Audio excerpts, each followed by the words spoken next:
Peace, peace, peace. Greetings, greetings, greetings, greetings, greetings, family. All right.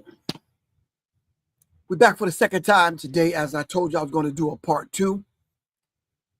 I'm not sure if everyone's still at work, getting off work, got to pick up the children, whatever. But thank you very much for tuning Black in for the second time today to pick up on this conversation we was having earlier.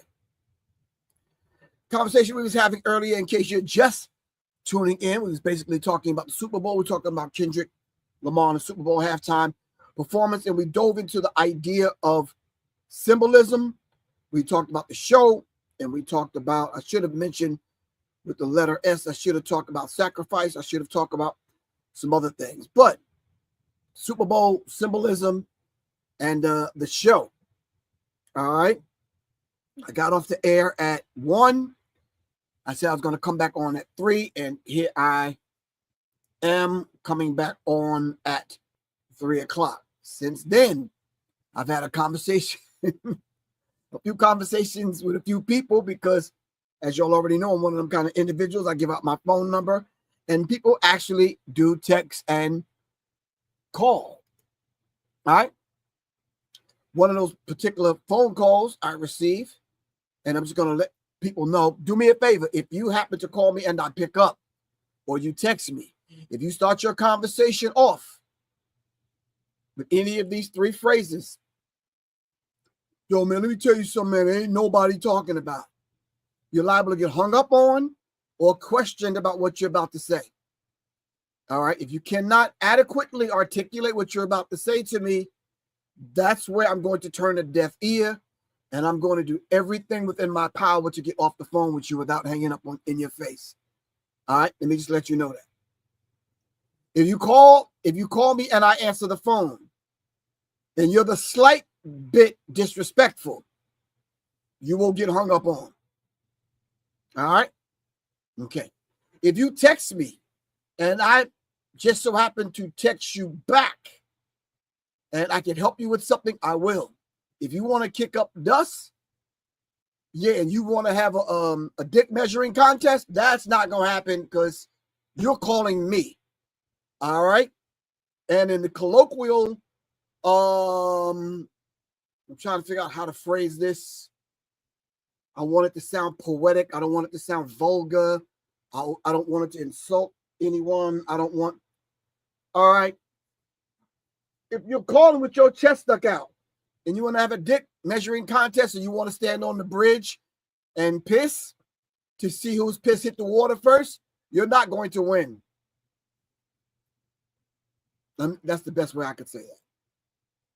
If you are a woman, and a very disrespectful woman, calling me and you want to talk loud and boisterous, all right, and you too want to meet me on the fucking bridge and take your dick out and piss in the water, you're not going to win that one.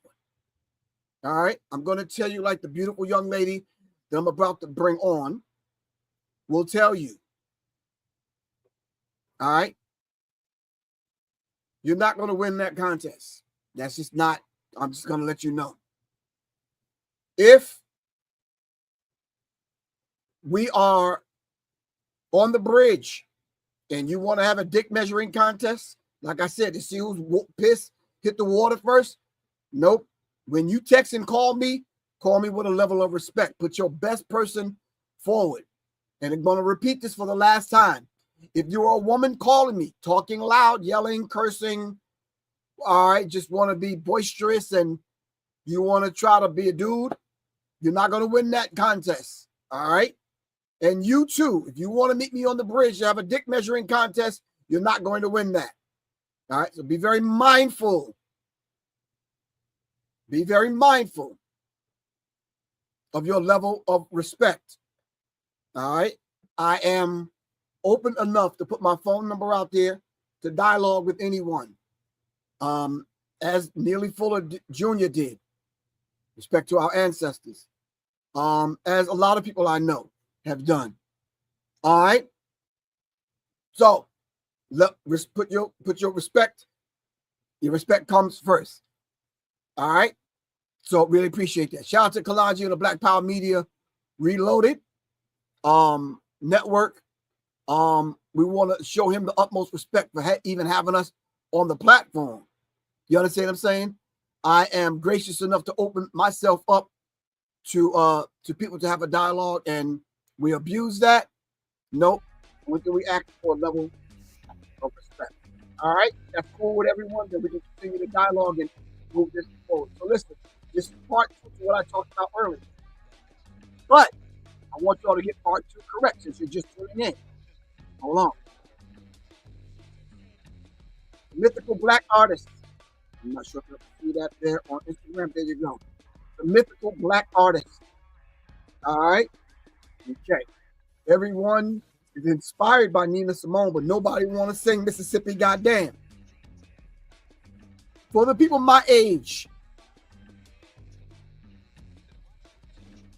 need I remind you, we have to go back and study the brilliance of Nina Simone, the courage of Nina Simone, the tenacity of Nina Simone. If you are 50 years and younger, no, 40 years and younger, no, 30 years and younger, you might not even know who Nina Simone is, except hearing it on a Lauryn Hill song or a Fuji song. I'm going to need you for a few minutes while I get prepared for you to go Google Nina Simone and her song, Mississippi Goddam. All right? We need to find out who Nina Simone is before we have this conversation. All right. Okay. All right. Now, once again, just a basic shout out to the people that are coming on. Some of y'all saw the first part of this at 1 o'clock. I'm back on at 3. I don't normally do this, but I feel I have to kind of come back on to at least finish what I had on my heart and in my mind to discuss with everyone dealing with this particular subject. All right. Okay. All right. This is part 2, so I'm going to kind of dive into it and just kind of, yeah. All right. Y'all supposed to be looking up Nina Simone and Mississippi Goddam. Yo, come on, stop typing. Look it up, fam.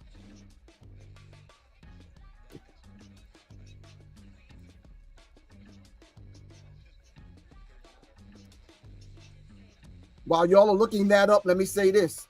Family, listen to me. There's nothing new under the sun. Trust me, it's not. If you're speaking the English language and you are part of the Black experience, all right? If you're part of the human experience, all right? From the last 100 years, I could say 400 years, which has a deeper meaning. Nothing that you're going to call me and tell me that A, I either heard it before, all right, or my elders have said it before, or I can go access it in the Akashic records. All right. For you to try to call me and talk to me about what you think I don't know, come on, family. Let's not be that disrespectful. Come on. Okay. Got you. As we speak, hold on. The new number. Okay. For the new number that I'm up to for the people that I have blocked in my phone, 400, no, pardon me, damn. 505 people. 505 people I have to block in my phone. Those 505 people can never, ever call me ever in life. You can't talk to me. Your ass can wave from a distance. That's it. Trust me, that's it.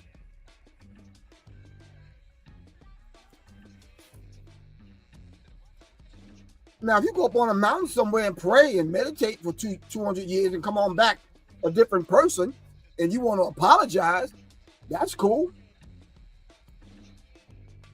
But other than that, nah. Your life is better off without me. Trust me, it is. I'm going to reiterate something, and there was no disrespect to the gentleman that said, y'all got to forgive Professor Griff. I don't know him. I don't know who that was. But you don't. Like I said, I'm going to say this in a nicer way before I dive into this subject, because this subject is kind of deep. All right? All right, hold on. My job here is to fill this space up or clear it out. You can choose any path you want to go. But I got to say what needs to be said, whether it offends you, whether you like it or not. All right? Everyone on IG, stop requesting to be on my live. That's not going to happen. This is not that kind of program. All right? Not the time for that. You don't even know what I'm going to talk about. Jesse Paris, thank you very much for doing the research, bro.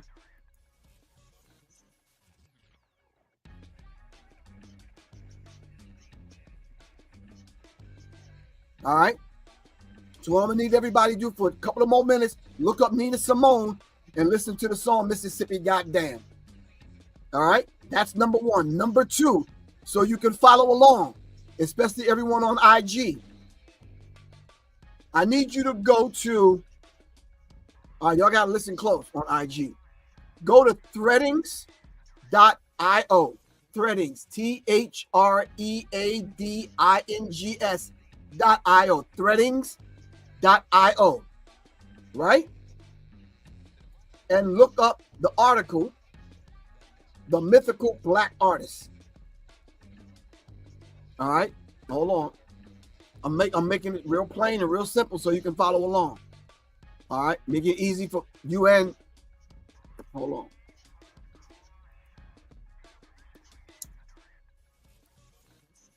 Music and mobility motivation. Give thanks, Queen. Give thanks. I really appreciate you. Music and mobility motivation. Give thanks. All right. Go to threadings.io. It's spelled just the way I'm saying it. And look up the Mythical Black Artist. I put it on the screen. I'm going to give you all about a minute. All right. Make it happen.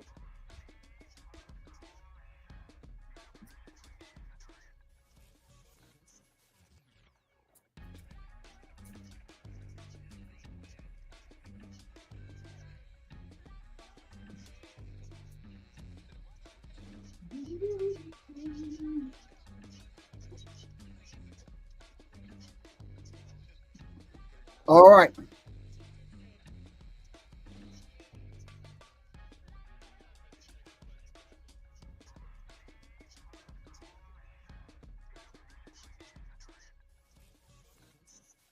All right, so just to let everyone know, y'all got to excuse my broken English, excuse my French.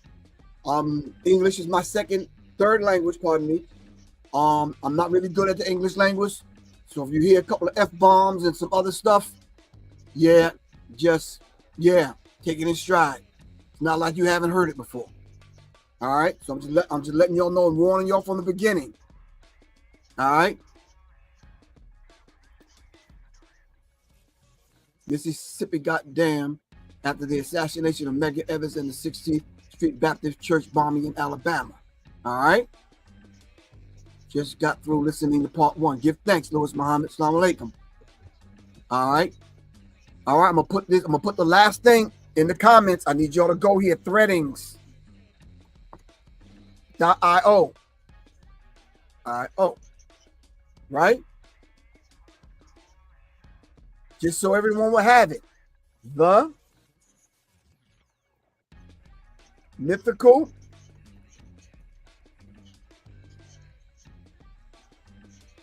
Black Artist.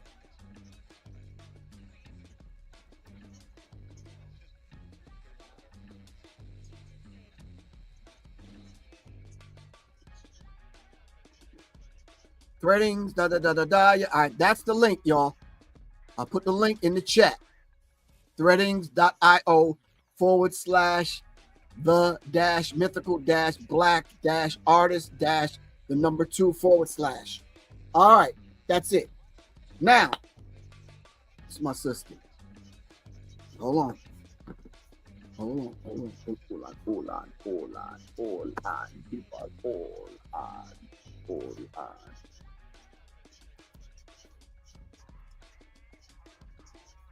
All right. The Mythical Black Artist, gfSPEAKS on Instagram. So if you're on IG, go to gfSPEAKS. That's her page. All right. Everyone inspired by Nina Simone. Nobody want to sing Mississippi Goddam. A note from the author, ismatu gwendolyn. Ismatu gwendolyn. Maybe it's because I grew up poor. The only thing I aspired to was a regular meal. But I have always found Black capitalism unflinchingly paradoxical. That's the reason why I want y'all to look at the article. Some of the terminology, you might have to look up some of these things. There is a reliance on paper or digital money that was once ensured by the literal physical fungible bodies, black bodies. Black people were the original capital under capitalism. No one understand that. All right. But now we're meant to believe that acquisition of the same U.S. notes currency made of cotton. And how ironic is that? Because now the jokes are writing themselves. All right. Now, I need you to listen to Nina Simone because that's the spirit of this particular talk that we're going to have in reference to the Super Bowl after we get past some of the basic stuff. The song is called Mississippi Goddam, and Nina Simone said, I meant every word of it. So now we know it was the Eagles versus the Chiefs. Black Dot did a beautiful thing with breaking down the symbolism in reference to the NFL and that kind of thing. The idea of a black quarterback have busted up a lot of white people's thinking about whether or not black people can lead a team, all right, to a Super Bowl. I think Doug Williams showed and proved that. And I think for some strange reason, he was out of the league. Other quarterbacks can do it. Some say there were 2 black quarterbacks in the game. You're forgetting about Patrick Mahomes. No, I didn't. I think Jalen Hurts is a different kind of black quarterback, if you know what I mean. I'm sounding like some of the people now with the frame of mind and the thinking that they have, not Professor Griff. All right. Yeah, gfSPEAKS. Yeah, Dr. Sing Q. Yeah, gfSPEAKS on IG. Yeah. All right. So now, if we can understand not the dichotomy, if we can understand the symbolism, I should say, or the importance of the symbolism in reference to leading a quote unquote, if you will, black team to a Super Bowl with a black quarterback, with the league being at least 60 to 75% black players, it's something to behold. We have broken up stereotypical thinking about black men being in leadership position. And then at the end, during this celebratory kind of visuals that we were seeing for him to kiss a black woman, and has a black woman in his life. Wow. See, you don't understand. Right now, if you're in an interracial relationship, you probably understand more so than the average person. 73% black, 73% black players. Jesse, you got to complete that sentence. 73% what? Black players in the league? Damn. And see, the idea of him being with a black woman may hit different. You understand what I'm saying? Just like you saw Barack Obama leading the country for 8 years, it hits different. And I understand what white people were thinking, feeling. They didn't understand the halftime performance. All right, we're going to break all that down right about now. All right, so everyone has the article. Everyone, remember, we're talking about, let me put it back in front of me, the Mythical Black Artist. Now, you've heard me over several broadcasts talk about the mythical Negro or the magical Negro. Can you do me one favor real quick? I know this sounds like y'all had this Professor Griff is y'all instructor and y'all in your first year of college in damn history class, but fam, work with me. You got to make my job easier. Look up the mythical Negro real quick. Please, come on, help me out. Work with me. Work with me.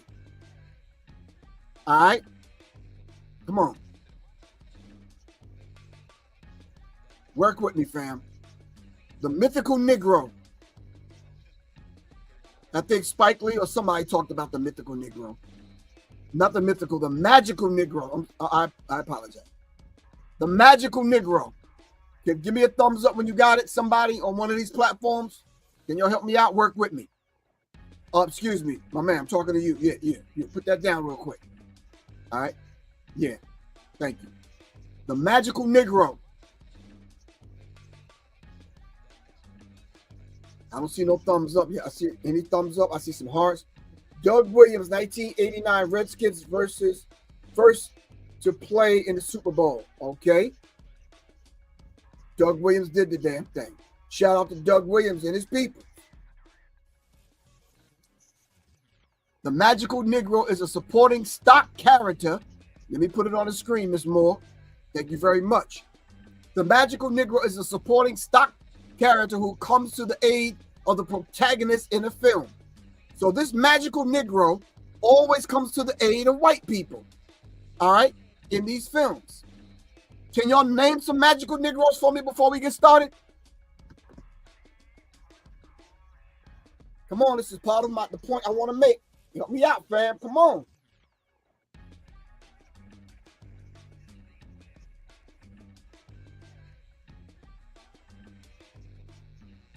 Name some magical Negroes. Not that they are in person. Name the character. The magical Negro that played in some of these films is what I'm asking you. Samuel L. Jackson, Dr. Sing Q. We don't do half stuff here, bro. Give me the complete sentence. Samuel Jackson in what film? Where you just can't say Samuel Jackson. Come on, man. Vin Raines. All the Mission Impossible films. James Earl Jones in what film? Okay, music, mobility, and motivation. You got to give complete sentences. I can't. Come on, complete sentences, fam. All right, complete sentences, like David just did.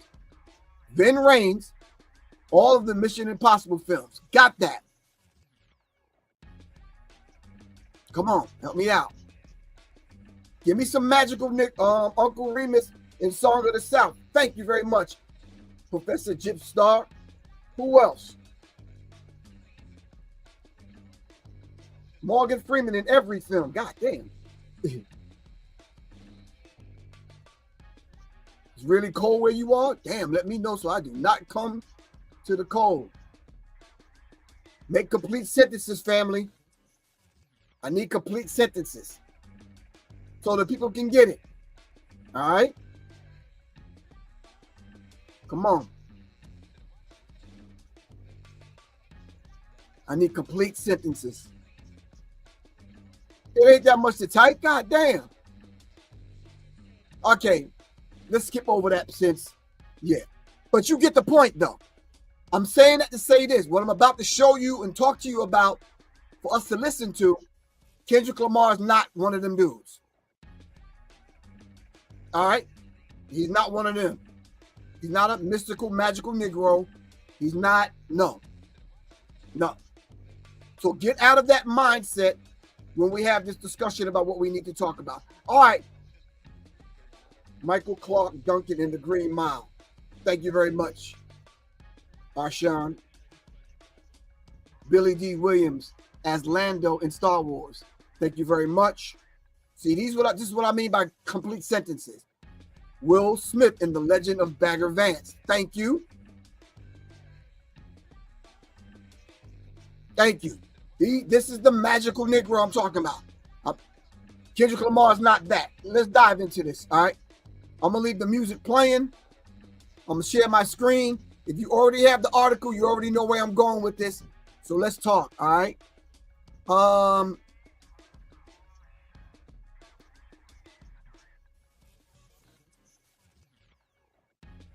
right, here we go, fam.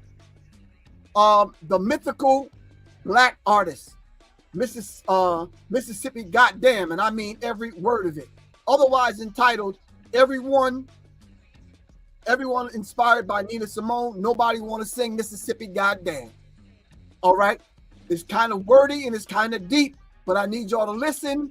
I'm going to respond to everyone in the comment section. Can we do that? I'm not going to interrupt this young lady. All right. She'll tell you where to get her body of work. It's on Threadings. I gave you the link already. All right. If you can look it up, listen to it, save it for later. Do whatever you need to do. All right, fam? Let's listen. The role of the Black artist has changed over time. We are not in the 1960s anymore. Everybody cites Nina Simone as being an inspiration. Nobody's singing Mississippi Goddam. You know why? Mississippi Goddam got Nina Simone death threats every fucking night from the Ku Klux Klan. Then songs like Black Parade. Hold on. Before I do that, sister going in from the rip. Hold on, fam. I think I might have a clip on who this sister is, so y'all can get her IG page and know who she is. Because shout out to Soleil. Soleil was the one that turned me on to this early this morning, and I'm scratching my head. I listened to it, but then I had to wait till Soleil leave the room so I could listen to it again. Because, yeah, hold on. Nina Simone, blah, blah, blah, blah, blah, Professor Griff, blah, blah, blah, blah, blah. Hold on for a second, fam. All right, hold on. Let me find it first. Let me find the clip so I can let you see first, because yeah, it's kind of critical. I admire this sister's bravery. With good politics supposed to be impressed by Kendrick Lamar's Super Bowl performance. All right. And I don't want anyone to take this stuff the wrong way. Hold on. We are there. Hold on. Let me stop sharing. Let me go back to. Just bear with me, fam. All right. Bear with me. Let me reduce that. I don't think it's going to happen no time soon, so I just gotta play it. All right. I just gotta play it. All right, let's listen. Like, y'all did not hear Ismatu when they literally said everybody wants to be Nina Simone, nobody wants to sing Mississippi Goddam. Go to threadings.io and read The Mythical Black Artist if you haven't already. Like, when he said the revolution will be televised, it's the right time, but you got the wrong guy. He literally casted a spell to get all of y'all to tune back into bullshit dichotomy, right and left-wing politics in America, and you ate it up. Also, to see the way iconic words by an actual revolutionary artist, Gil Scott-Heron, were completely co-opted for the empire actually made my skin crawl. Because, guys, you will not be able to stay home. You will not be able to tune in and cop out. You will not be able to lose yourself on drugs. You will not be able to skip out for beer on commercial because the revolution will not be televised. It happens in the fucking streets. You know what will be televised? Propaganda. Why do you think I'm here? Why do you think Kendrick is where he is? Millionaire celebrities no longer have the luxury of being subliminal with their messages. I've been seeing a lot of mental gymnastics today trying to justify how actually Kendrick is kickstarting the revolution right now, when what he really did was make the American flag look cool. What do you think the long-term effects of that will be? What he really did is take the unmatched beauty and talent of West Coast California culture and associate it with the horrors of the empire. What do you think the long-term effects of that are going to be? The empire knows that y'all are more concerned with the deification and idolatry rather than solidarity. Y'all don't see. Hold on. People are telling me they're not seeing it on YouTube. Hold on. Hold on. I don't. Oh, window? Is it a window? My friend, I got it. All right. I think I got it. Let's see if we can start it over. Was Good Politics supposed to be impressed by Kendrick Lamar's Super Bowl performance? Like, y'all did not hear Ismatu when they literally said everybody wants to be Nina Simone, nobody wants to sing Mississippi Goddam. Go to threadings.io and read The Mythical Black Artist if you haven't already. Like when he said the revolution will be televised, it's the right time, but you got the wrong guy. He literally casted a spell to get all of y'all to tune back into bullshit dichotomy, right and left wing politics in America, and you ate it up. Also, to see the way iconic words by an actual revolutionary artist, Gil Scott-Heron, were completely co-opted for the empire actually made my skin crawl. Because, guys, you will not be able to stay home. You will not be able to tune in and cop out. That's right. You will not be able to lose yourself on drugs. You will not be able to skip out for beer on commercial because the revolution will not be televised. It happens in the fucking streets. You know what will be televised, though? Propaganda.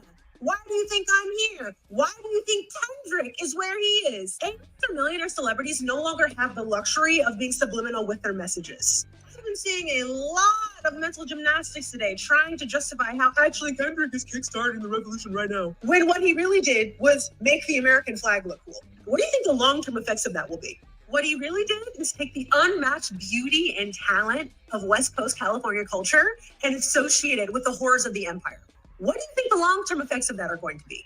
The empire knows that y'all are more concerned with the deification and idolatry rather than solidarity. Y'all don't see how Kendrick and SZA are literally in the line of succession after Jay-Z and Beyonce? Ismatu said it in their essay. The empire has been using amazing Black artists to placate the masses since Motown. It went through the entire Jackson family. Now it's with the Carters. And in a few years, it's going to be with the girls who all of y'all are rooting for. The Kendricks, the SZAs, the Doshis, the Megans, the Glorillaz. The empire has constructed an unbroken thread of Black capitalism to keep you satiated, and you're accepting it because you think that's what you deserve. Nina Simone is rolling in her grave. Oh my God, I can't deal with this. Like, yeah, you can embarrass a pedophile on national television, but can you fucking say free Palestine? Can you say fuck ICE? And actually, y'all are going to hate me for this one, but I don't give a fuck anymore. Kendrick Lamar does not have a single song in his catalog that goes toe-to-toe with Hymns Hall by Macklemore. There is nothing as explicitly political and with the times as Hymns Hall by Macklemore. Do not be upset with me for pointing out the problem. Be upset that the problem exists. The fact that a white man is doing political rap better than an alleged artist of a generation is embarrassing. Because in all honesty, the only reason why the American flag should be in anything art-related that you do is if you're setting it on fire. Do not fight me on this. You will lose. Going to die on this hill. I will kill you on it.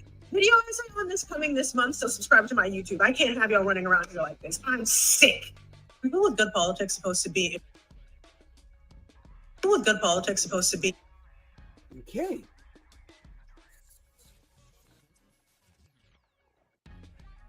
All right, hold on for a second, fam. Let me get my see if I can get my screen back. All right, so just what do you think before we dive into the actual threading that she actually gave us, which is wow, yeah, it's mind-numbing. So let me give me your thoughts on that, and then we'll kind of dive into it.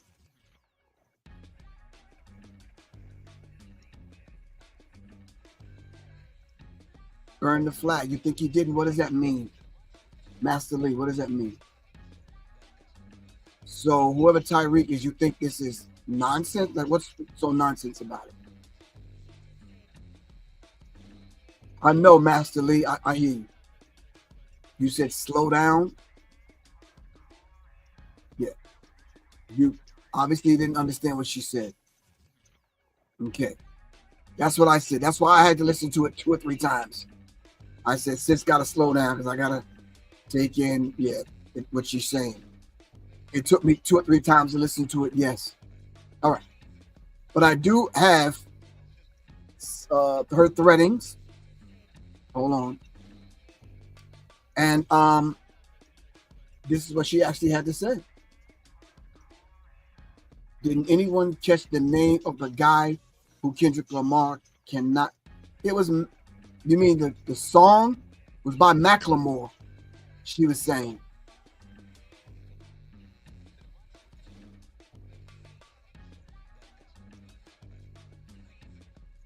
Tyreek, we're talking political here, okay? Okay. That's why I said for everyone to go get the article so you can read it for yourself and see this for yourself. All right? Because you might try to put something on Professor Griff that don't belong, and here we go. Win a Grammy, so tell me. I feel like this is easy math. Lower your voice, ismatu. It's easy. The role of the Black artist has changed. 64. Everybody cites Nina Simone as being an inspiration. Nobody's singing Mississippi Goddam. You know why? Mississippi Goddam got Nina Simone death threats every fucking night from the Ku Klux Klan. And then songs like Black Parade win a Grammy. So tell me. I feel like this is easy math. Lower your voice, ismatu. It's easy math. Are you a threat to the establishment if the establishment is giving you its highest award? Wow. Don't disassociate. I want you to imagine how corny we would find. Wow. Wow. Do we need to hear that again? Are you a threat to the establishment if the establishment is giving you its highest award? Wow. If Beyonce made an album or even a song singing about gangster rap, she was like, yeah, I came out the trap, I was slanging, You'd be like, girl, what are you talking about? You grew up upper middle class. What, like, girl, it would tank. That would be so ridiculous because she would be lying. Okay, hold on to that feeling of incredulous, disgusted, the audacity, right? Tariq, just go back and listen to her thing. It's on Instagram, man, because you're not getting it, bro. And you actually meet in literature, in real life, in their talks, when you meet these prisoners of war that have survived as veterans of the Black Panther Party, that have spent 30, 40, 50 years in solitary confinement in dungeons in the United States, disappeared from society. You then begin to look at a billionaire putting on this costume and go, that is corny as fuck. It is not revolutionary. It's not inspiring. It is a co-op. It literally takes the teeth off of a politic that once bit back on the U.S. infrastructure so badly that they had to do better as a nation state. And the reason this makes me angry, yelling, the reason this makes me mad is not because of Beyonce, the multinational conglomerate, okay? Like, she is a capitalist money-making machine. I don't expect any different from her. The reason it makes me mad is because this is obvious to us by now as the general populace. This lady is singing about rubber bullets. You know how many journalists have been maimed across the world, have permanently lost an eye from rubber bullets, and she is singing cavalierly? It should be obvious to us, right? That this is just tokenization. This is just a symbol so that you will feel good about giving her your money or your attention, which is deeply lucrative. It makes me mad because all it tells me is that we, as the general populace, if we were in her position, if we were in the position of having and garnering millions and billions, we would not be doing anything different. Hello and welcome to Threadings, the newsletter and podcast where I explore the seams that keep my world from fraying apart. Here I have an essay for us entitled The Mythical Black Artist, otherwise called Everybody Inspired by Nina Simone, Don't Nobody Want to Sing Mississippi Goddam. Recently, I poked my head out of chronically offline hermit shell existence at the same time that Beyonce did something, a Netflix show, Super Bowl. I thought the Super Bowl wasn't for a couple months. I literally don't know any better.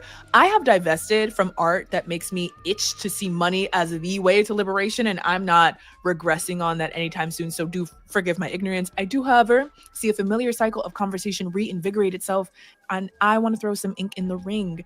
What I am here to talk about today is the recurring discourse we have about the Black artists and the devices they use to make themselves marketable across audiences, and the ways that we allow ourselves to be taken for a fucking fool, lapping that shit up because everybody want to be Nina Simone, nobody wants to sing Mississippi Goddam.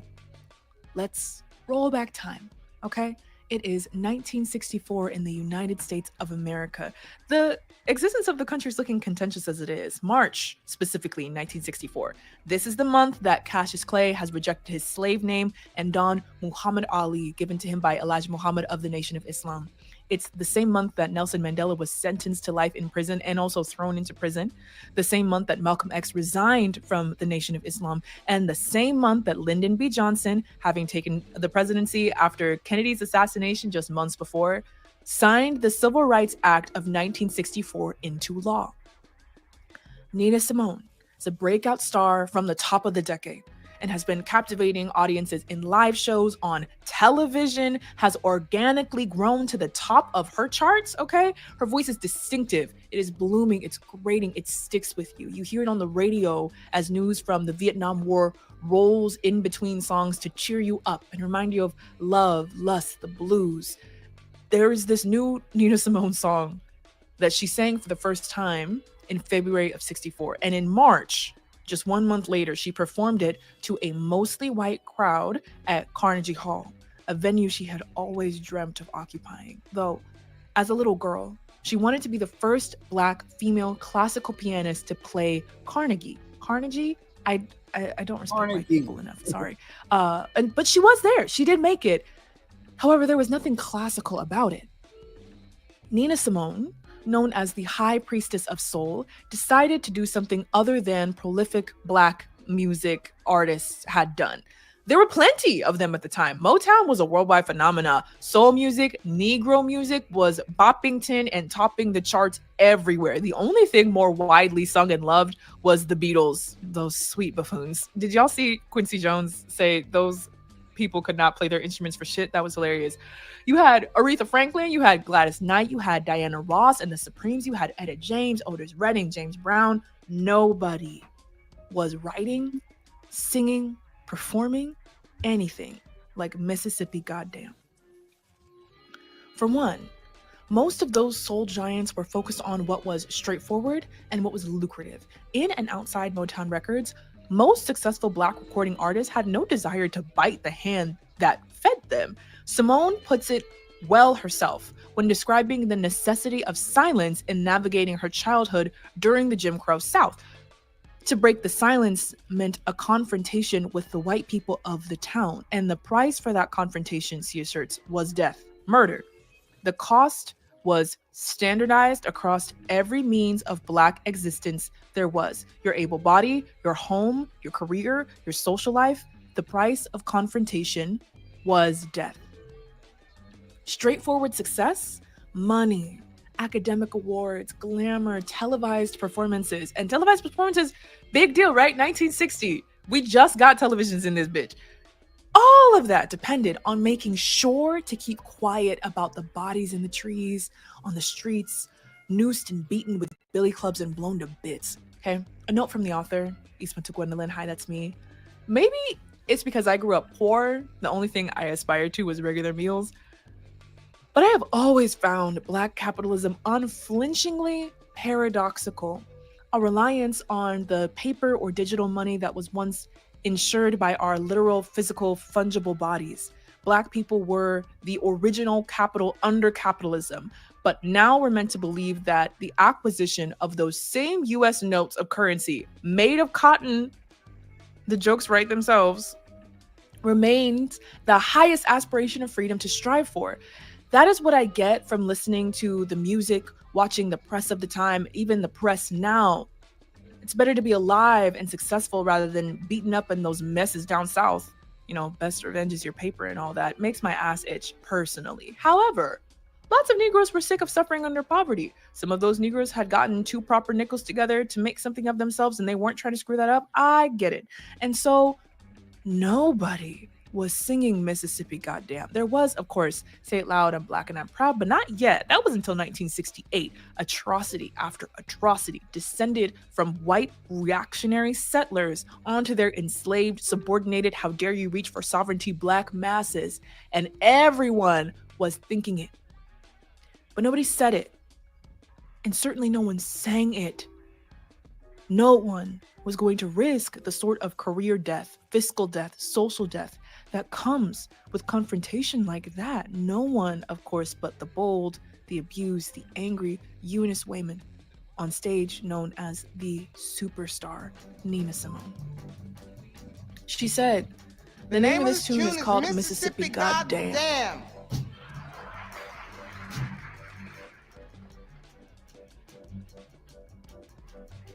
And I mean every word. Alabama's got me so upset. Tennessee made me lose my rest. And everybody knows about Mississippi Goddam. Promotional records sent out of this track were returned to the studio, smashed in two. The song was banned in multiple states across the South. Nina Simone was threatened regularly with her life by white supremacist domestic terrorist groups if she continued to sing and perform the song. And yet, all she sang. All of her music in this time period became protest music, all of it. She stopped singing about loves and blues and easy baby, what have you. She sang music written by Langston Hughes, including Blacklash Blues, which had lyrics against the Vietnam War draft. Mr. Backlash, Who do you think I am? You raise my taxes, freeze my wages, and send my son to Vietnam. You give me second-class houses. She wrote music for Lorraine Hainsbury to be young, gifted, and black.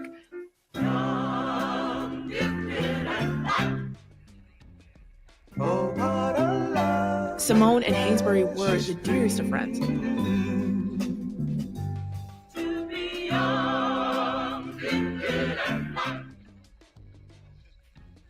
We have audio here from What Happened, Nina Simone.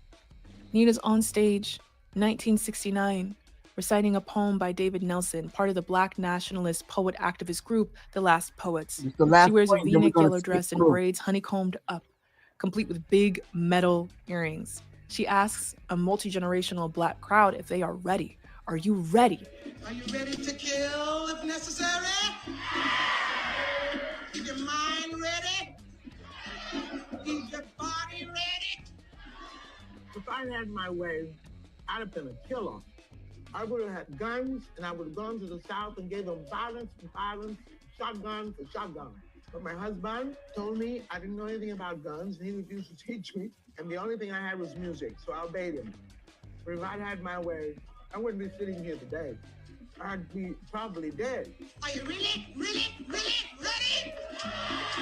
To do what is necessary to do. Are you ready to kill if necessary? Are you ready to do what you have to do to create life? Are you ready to smash things? Are you ready to build black things?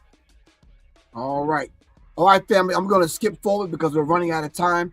I'm going to go to the 20-minute mark because there's something there that I need you to hear before we end this program.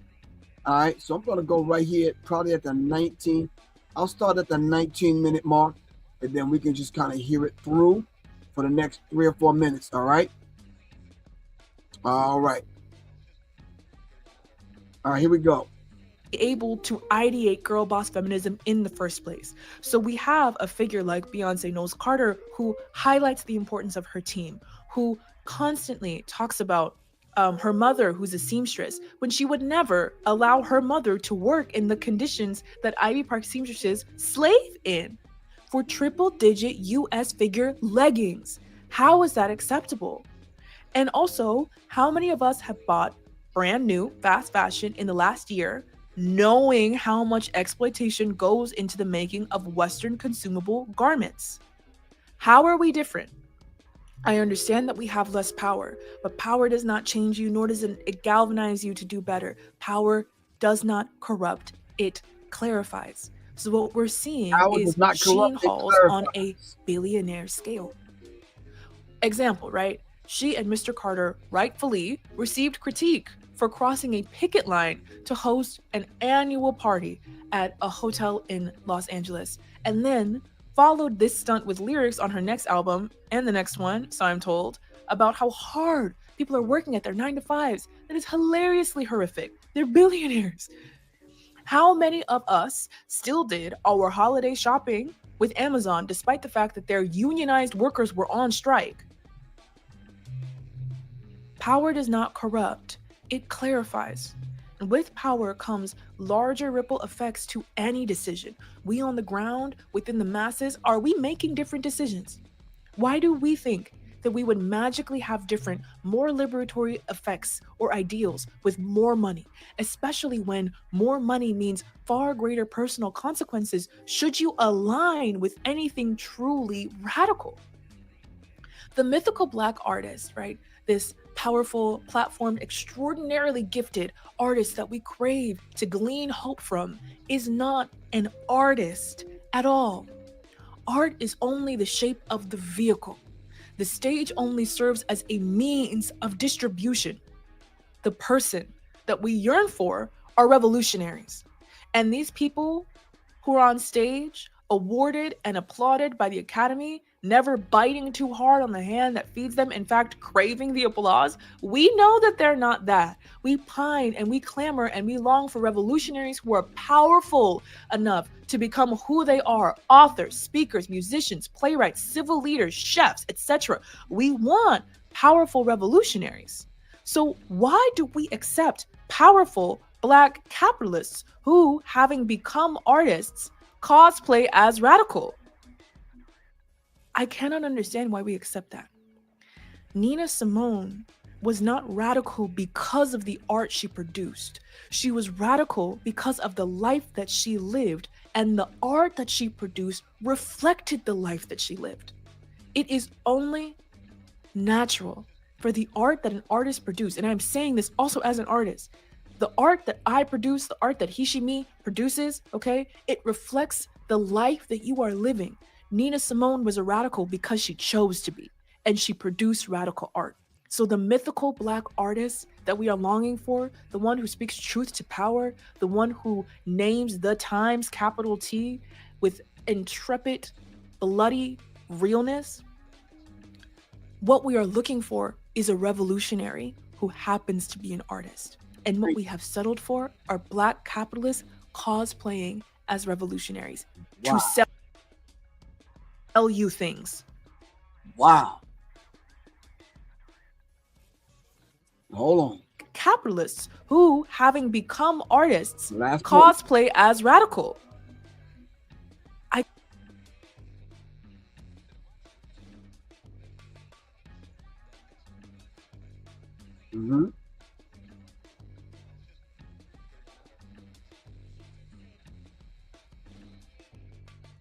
Thank you. No, this is part 2. I did 1 and then I came back on at 3. I'm about to get off in 3 minutes. Nah, no problem. All right, family. So that's it, kind of like in a nutshell. And you heard it. The name of the article is The Mythical Black Artist. All right. And she clearly says Mississippi Nina Simone said Mississippi Goddam, and I mean every word of it. This article, otherwise entitled "Everyone Inspired by Nina Simone, Nobody Wants to Sing Mississippi Goddam." This is your brother, Professor Griff, giving you part 2, something a little bit deeper, something else to put on your mind. All right. We're off of here in about 5 minutes because I promised I'd be off at 3. The article is a lot longer than that, but I thought I would give you a taste. Remember to go up on threadings.io and look up The Mythical Black Artist. All right. Now, for some of us, if this got bias over our heads, just kind of go back, piece it apart, and study it. We have to be able to raise the vibratory pitch of our thinking into the mind of the creator. All right. With that said, this is your brother, Professor Griff. Here on the Black Power Media Reloaded, of course, the Serious Minds. Thank y'all very, very, very, very much, family. Really appreciate that. Inshallah, I will see everybody on Monday. All right. Remember, the sister, she is on Instagram. GF. Who is Good Politics supposed to be impressed by Kendrick Lamar's Super Bowl performance? All right. GF Speaks on Instagram. All right. All right, cool. All right, it's Professor Griff. Love y'all to life, fam. And inshallah, I will see everyone on Monday. All right. All right. Assalamu alaikum. Peace. Y'all take care. All right. Peace, fam.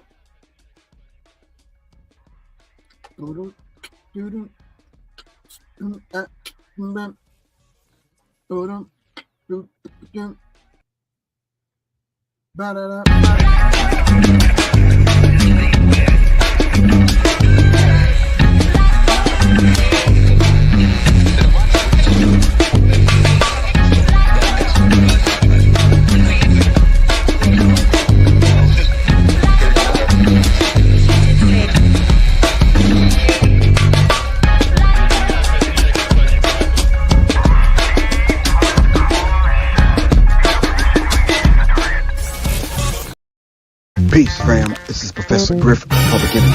Of course, you know, the Minister of Information. Right now, my entire sound libraries on CD-ROM are available to you in an auction.